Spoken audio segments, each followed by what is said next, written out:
Hello friends, welcome back to our channel dream education. तो कैसे हो आप लोग। तो आज हम लोग very important question, objective questions करने वाले क्लास 8 के लिए। तो हमारे साथ लास्ट तक बने रहें। क्वेश्चन, भारत के प्रथम गवर्नर जनरल कौन थे। तो आंसर है वारन हेस्टिंग्स। कौन सा? Warren Hastings. दूसरा, औरंगजेब की मृत्यु कब हुई। तो 1707 ईस्वी। कितना? 1707 ईस्वी। भारत में पहला चाय बागान कब लगाया गया। तो आंसर है 1835। रैयतवाड़ी व्यवस्था कहाँ लागू की गई। तो बम्बई और मद्रास में और असम के कुछ इलाकों में की गई थी। ठीक है, तो ऑप्शन कहीं बदल सकता है। हम लोग को ऑब्जेक्टिव करते समय ध्यान रखना होगा कि हम लोग चारों ऑप्शन को ध्यान में रखें। ओके, जैसे फॉर एग्जांपल यहाँ पे क्वेश्चन है, यहाँ पे गैर परंपरागत ऊर्जा के स्रोत। ठीक है, तो अगर कोई बच्चा रहेगा, फर्स्ट ने फॉर एग्जांपल नहीं देखा तो वो पवन ऊर्जा में टिक कर देगा, है ना।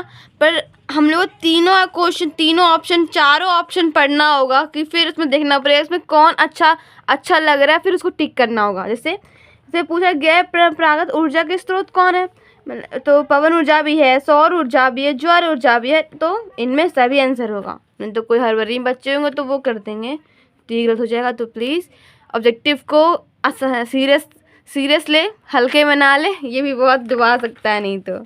ठीक है, कहाँ पे थे हम लोग।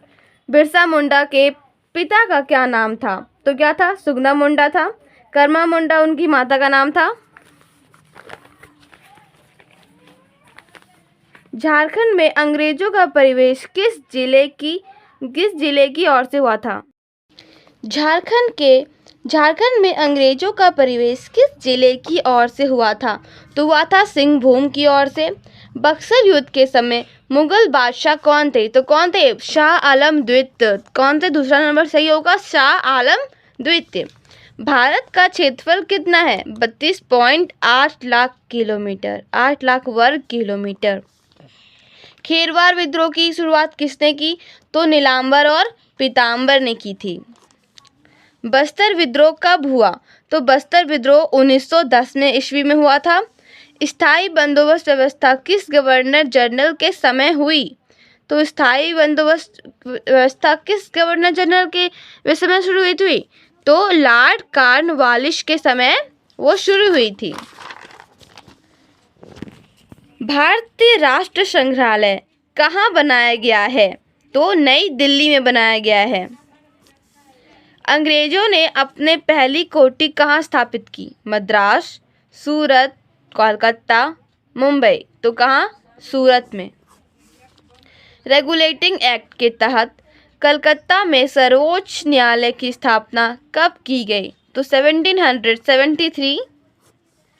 बंगाल में नील विद्रोह कब हुआ। तो 1859 से 60 तक हुआ था। कौन सी जनजाति खुद को जंगल की संतान मानते थे। तो कौन सी? मुंडा, बैगा, उराव, खोड़।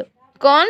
बैगा मानते थे। बैगा जाति खुद को खुद को जंगल की संतान मानते थे।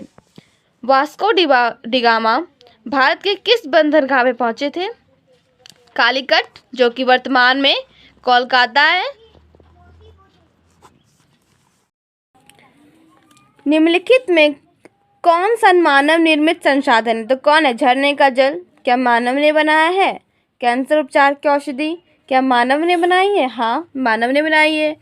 तो क्या आंसर सही होगा? जो संसाधन सभी जगह पाए जाते हैं। नवीकरणीय संसाधन, सर्वव्यापी, स्थानिक संसाधन, अजैव। नाम से पता चल रहा है सर्वव्यापी मतलब सभी जगह पाने वाले संसाधन क्या होंगे? सर्वव्यापी संसाधन। गैर परंपरागत ऊर्जा स्रोत बता ही चुकी हूँ। उद्योगों की जननी किस खनिज को कहते हैं। तो किस खनिज को कहते हैं? कोयला। कोयला क्या है? उद्योगों की जननी है। देश के युवाओं में कौशल विकास हेतु प्रधानमंत्री कौशल विकास योजना कब से चलाई जा रही है। तो कब से चलाई जा रही? 2015 से चलाई जा रही है। कब से? 2015 से। भारत में 2 बार लगातार राष्ट्रपति कौन निर्वाचित हुए। तो कौन थे? राजेंद्र प्रसाद हुए थे। ठीक है, भारत में वोट देने की न्यूनतम उम्र क्या है? 18 वर्ष। 18 वर्ष से पहले आप वोट नहीं दे सकते। भारत के प्रथम गृह मंत्री कौन थे? सरदार वल्लभ भाई पटेल, जिन्हें हम लौह पुरुष के नाम से भी जानते हैं। भारत में वन्य जीव अभयारण्यों की संख्या कितनी है? तो 372 वन्य जीव अभयारण्यों की संख्या है। वन अधिकार अधिनियम कब पारित हुआ? 2006 में। कब हुआ था? 2006 में वन अधिकार अधिनियम पारित हुआ। भारत के प्रथम प्रधानमंत्री कौन थे? भारत के प्रथम प्रधानमंत्री कौन थे? पंडित जवाहरलाल नेहरू। और भारत की प्रथम महिला प्रधानमंत्री उनकी बेटी इंदिरा गांधी थी। ठीक है, तो ये सब ये क्वेश्चन ज़्यादातर पूछते रहते हैं सच्ची में हमेशा थोड़ा घुमा तो नहीं बोल सकते, मतलब ऐसा ऑप्शन बेस्ड पे पूछते हैं क्वेश्चन, तो ऑप्शन पे आप ज़्यादा ध्यान दीजिएगा। 42वां संविधान संशोधन कब हुआ? तो 1976 में 42वां संविधान संशोधन हुआ। अभिव्यक्ति की आज़ादी किस प्रकार का मौलिक अधिकार है? सभी स्वतंत्रता का अधिकार है। इनमें से अजैव संसाधन है। अजैव संसाधन मतलब इसमें जीवन ना हो।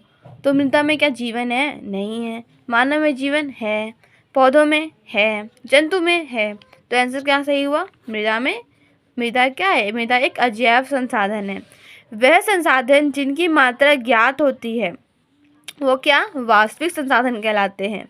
झारखंड में कोयला उत्पादक क्षेत्र है। धनबाद, बोकारो, चतरा, इनमें सभी। विश्व की सबसे गहरी सोने की खान कौन है? कोलार। आदिवासी शब्द का अर्थ है मूल निवासी। राष्ट्र ध्वज का आदर करना हमारा मौलिक कर्तव्य है। राष्ट्रीय मानवाधिकार आयोग का गठन कब किया गया? 1993 में। संविधान के किस भाग में मौलिक अधिकारों का वर्णन है? भाग 3 में।